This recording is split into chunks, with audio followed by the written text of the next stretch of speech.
Hello viewers and welcome to Review Information.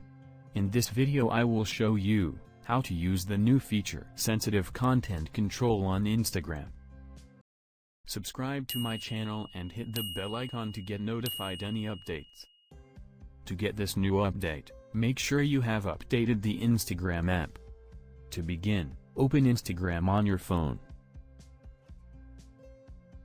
Now go to your profile from the bottom right corner.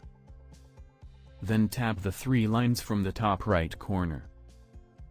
From the menu that appears from the bottom, select Settings.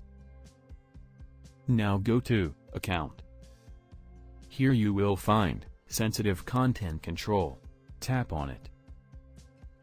By default it is selected as Limit. Now select Limit even more. From the confirmation window, tap on OK. That's it. From now on, you may see fewer photos and videos that could be upsetting or offensive. You can learn more about this setting by tapping on How does this control work? So in this way, you can use the new feature, Sensitive Content Control on Instagram. Thank you for watching. Hope you guys enjoyed my video. Please subscribe my channel for more videos. Goodbye.